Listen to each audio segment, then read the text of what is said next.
The distress call crackled through my radio late in the afternoon, the static almost drowning out the voice on the other end. Help me, please, they're everywhere. The panic in his tone made my heart skip. Where are you? I snapped back, already grabbing my pack and slinging it over my shoulder. For a second, there was only static, and then barely audible. The old Sunridge Motel. By the highway. Hurry. Then silence. I stood there for a moment, weighing my options. It was getting late, and I'd always told myself to get back to the wall before sundown. But that voice, something about it pulled at me. I checked my gun, a weathered Glock 19, fully loaded, and holstered it before grabbing my machete. If I was going to make it, I had to move fast. By the time I reached the Sunridge Motel, the sky had darkened, the sun slipping behind the horizon like a wounded animal, leaving streaks of crimson across the clouds. The neon sign buzzed weakly, flickering on and off, the light reflecting off the cracked windows. The place looked dead, but I knew better. I stepped inside, and the smell hit me. Stale air mixed with something metallic. Blood. I pulled my gun from its holster, the cold weight of it somehow comforting, and flicked on my flashlight, cutting through the shadows. Each step echoed through the hall, bouncing off the peeling wallpaper. The building creaked like it was alive, like it was watching me. "Hello?" I called out, voice low, cautious. Nothing. Just that oppressive silence pressing in, thicker with every step. And then I heard it. A faint, rhythmic tapping, like nails dragging across wood. It was coming from the far end of the hallway, where a door hung slightly ajar, a flickering light spilling out from the crack. I tightened my grip on the gun and pushed the door open with my foot, keeping my eyes on the shadows. The source of the distress call lay sprawled on the floor. A man in his 30s, covered in blood, clothes torn to shreds. His skin hung in ragged strips, exposing raw, pulsing muscle. His eyes were wide, pupils dilated, darting around the room like he couldn't see me even though he was staring right at me. "What happened?" I demanded, but he just gurgled, blood bubbling from his lips, a mixture of spit and red seeping down his chin. His fingers twitched, and that's when I noticed his hand, or what was left of it. 3 of his fingers were missing, gnawed down to the bone, with chunks of flesh torn away. "They're here," he gasped, eyes rolling back as he convulsed, his body jerking violently. "Don't let them find you." Suddenly, his body was yanked backward, like something had hooked him and dragged him into the shadows. The force was so strong it tore a chunk of his scalp free, leaving strands of hair tangled in a bloody mess on the floor. I stumbled back, heart hammering in my ears, flashlight shaking in my hand. Then I saw them. Shadowy figures emerged from the darkness, tall and thin, limbs elongated and twisted. Their fingers ended in long, sharp claws, and their mouths stretched into wide, inhuman grins, teeth black and rotting. The one in front dragged the man into the room's corner, pinning him to the wall with a sickening thud. I didn't think, I just raised my gun and fired. The shot echoed through the room, the muzzle flash lighting up the creatures for a split second. They were worse up close. Their skin stretched tight over bones, patches of it missing entirely, revealing sinew and muscle beneath. But the bullet did nothing. It slammed into the creature's chest, and it didn't even flinch. The man screamed, a gurgling, choking sound as the creature's claws dug into his stomach. It started tearing, pulling apart flesh and muscle, the sound of ripping and wet, slopping noises filling the room. Blood sprayed across the floor, splattering my boots. I fired again, aiming for its head this time, but it barely reacted, just turned those dead eyes toward me, as if to say, "You're next." The man's ribs cracked like dry branches as the creature pulled them apart, reaching inside him with a grotesque curiosity. It yanked something free, his intestines, long and glistening, still twitching, and brought them to its mouth, teeth gnashing, blood spilling down its chin. I took a step back, bile rising in my throat, my hands slick with sweat. The man's body was little more than a hollowed-out shell now, his face twisted in agony, eyes lifeless. But the worst part was, even in death, he hadn't made a sound. The others moved closer, eyes locked on me, their whispers starting up again, low and soft, like they were sharing some terrible secret. I had no choice. I ran. I didn't look back. didn't stop until I was out of the motel and into the parking lot. The whispers following me, growing louder, more frantic. My heart pounded in my ears, my breath coming in ragged gasps as I stumbled into the night, the darkness swallowing me whole. I'd been wrong about a lot of things, but one truth cut through the panic and fear. There's something worse than death out here. Something that waits for you when you're alone in the dark. And I just met it. I didn't stop running until my legs gave out. The darkness swallowed everything. The world beyond my flashlight reduced to an endless, suffocating black. I could still hear the whispers, growing louder, echoing through my skull like nails scraping across glass. It felt like they were inside my head, twisting my thoughts, pulling me apart. I ducked into the shell of an old convenience store, slamming the door behind me. The glass was cracked, and I knew it wouldn't hold for long, but it was something. My breathing was ragged, chest burning, as I forced myself to stay calm. I had to think, had to figure out what the hell those things were. But all I could see was the man's face, his eyes staring into nothing as his body was torn apart. Focus, Sonny, focus. I crouched low, keeping my flashlight pointed at the door, and reached for my radio. Maybe someone back at the wall could help. Maybe they knew what these things were. I pressed the button, my voice shaking. This is Sonny. I need backup. There's something out here. Something I've never seen before. If anyone can hear me. Static. Nothing but static. And then, a soft whisper, almost like someone was right behind me. You shouldn't be alone. I spun around, gun raised, but there was nothing, just shadows. And that's when I saw it. A figure standing just outside the store, its long, skeletal fingers tapping against the glass. Tap. Tap. Tap. I watched, paralyzed, as it leaned forward, pressing its face against the glass. Its skin was stretched tight over a skull-like face, eyes black and empty, and its mouth was smeared with blood, teeth jagged and broken. It grinned at me, and the glass cracked. Shit! I scrambled back, tripping over a display rack and landed hard on the floor. My flashlight flickered, and in that brief moment of darkness, I saw them. Dozens of them, surrounding the store, their mouths moving in unison, whispering my name. The glass shattered, and they were on me. I fired blindly, the muzzle flash lighting up the darkness in bursts, but there were too many of them. One grabbed my arm, its fingers digging into my flesh sharp as knives. I screamed, the pain blinding, as it twisted, tearing through muscle and sinew. Blood poured down my arm, warm and sticky, but I couldn't stop. I brought my machete up, slicing through its wrist, and the creature shrieked, a high, keening sound that made my ears bleed. The severed hand stayed clamped around my arm, the fingers still twitching, and I had to pry them off, the skin tearing away in strips as I pulled. I could see the bone beneath, stark white against the red, but there was no time to think. The others were closing in. I lunged forward, plunging the machete into the chest of the nearest one.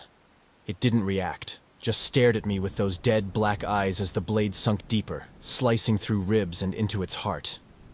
Thick, black blood oozed from the wound, coating my hands, but the creature kept moving, its lips stretching into a grotesque smile. Why won't you die? I grunted, twisting the blade, and finally, the thing crumpled, collapsing into a heap of rotting flesh. But as soon as it hit the ground, another took its place. They swarmed me, claws raking across my skin, teeth snapping at my throat. I swung wildly, hacking at limbs, heads, anything I could reach. The air was thick with the smell of blood and decay, and their whispers never stopped, even as I cut them down. It was like they were mocking me, laughing at how hopeless it all was. One of them grabbed me by the ankle and yanked, hard. I hit the ground with a sickening crack, pain exploding in my ribs. Before I could move, it was on top of me, its claws digging into my chest. I could feel them tearing through skin, muscle scraping against bone. It leaned in close, its breath hot and rancid against my face, and I saw maggots writhing in the corners of its mouth. I jammed my thumb into its eye socket, feeling something soft burst under the pressure, and it reared back, screeching. I shoved it off, rolling to my feet, and that's when I realized there were too many of them. The door was gone, the windows shattered, and they were pouring in, their bodies blending into the darkness, mouths whispering, always whispering.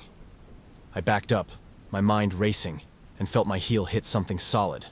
I turned and saw a staircase leading to the basement. No choice.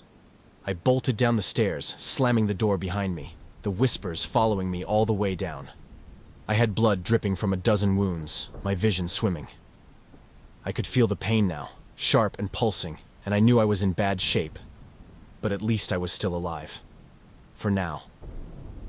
The basement was dark, the air damp and stale, but I didn't care. I just needed a minute, just one damn minute to catch my breath. I flicked on my flashlight, the beam cutting through the darkness, and froze. The walls were covered in writing, scrawled in blood, over and over, in jagged, desperate letters. Don't be alone. Don't be alone. They come when you're alone. My heart skipped a beat, and I took a step back, my heel crunching against something soft. I looked down and saw a pile of bones, cracked and splintered, covered in dried blood. And there, nestled among the remains, was another flashlight, still flickering weakly. I wasn't the first one to come here, and I wouldn't be the last. The door behind me creaked, and I felt the blood drain from my face. I turned, my flashlight beam shaking, and saw the handle slowly turning, the whispers growing louder, more frantic. Never be alone after sundown, I thought. The door burst open, and they rushed in, all teeth and claws and darkness.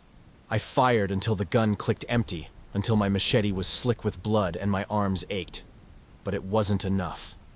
They kept coming, always coming, and I knew then that there was no escape. I felt their fingers wrap around my throat, squeezing, their whispers filling my ears, and as the darkness swallowed me whole, I could only think of one thing. I should have never been alone. I should have been dead.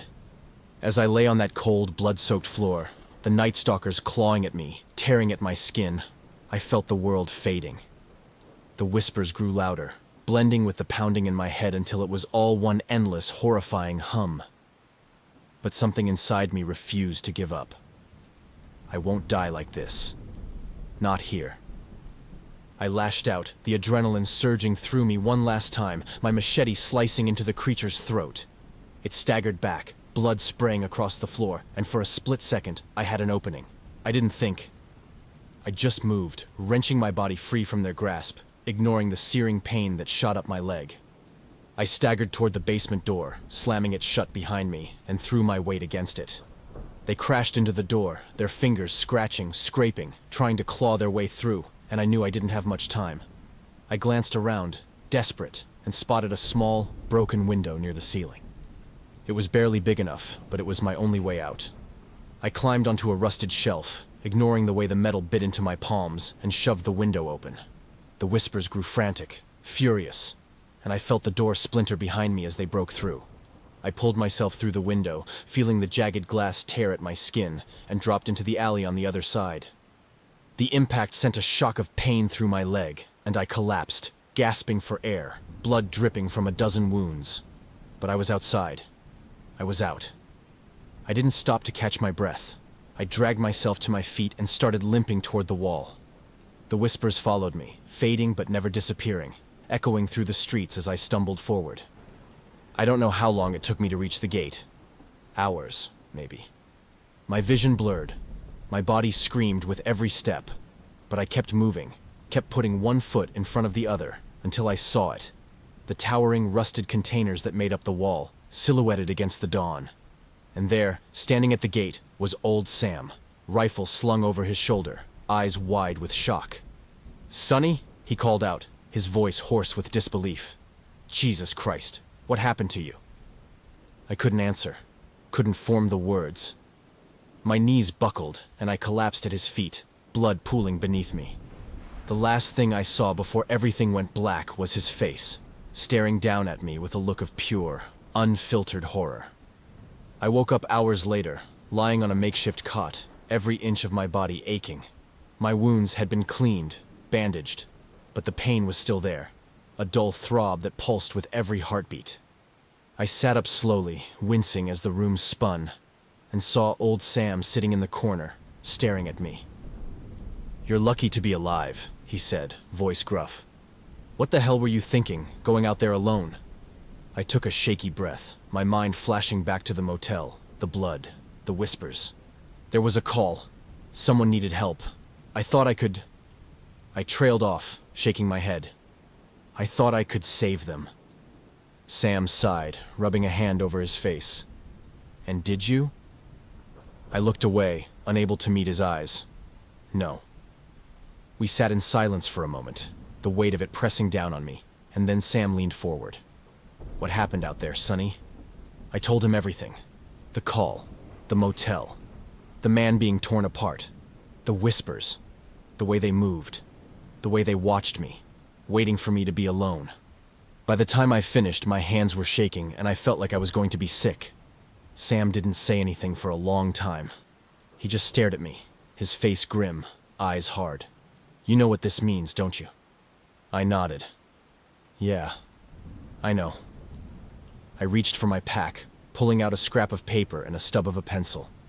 My hands still trembled, but I forced them to be steady as I wrote down the words. The ink bled into the page, smudging slightly, but I kept going, kept writing until it was done. Rule 3. Never be alone after sundown. Because in the darkness, something was waiting. And it didn't care who you were or what you'd done. It only cared that you were alone. I handed the paper to Sam, and he nodded, tucking it into his jacket. We'll make sure everyone knows, he said. No one goes out alone again. Good, I muttered, lying back down. My body ached, my wounds burned, but I felt a strange sense of relief wash over me. I'd made it. Somehow I'd survived. And maybe now, others would too. But as I drifted off, I could still hear them, the whispers, faint and distant, curling around the edges of my mind. Waiting. Watching. And I knew one thing for certain. I'd never be alone in the dark again.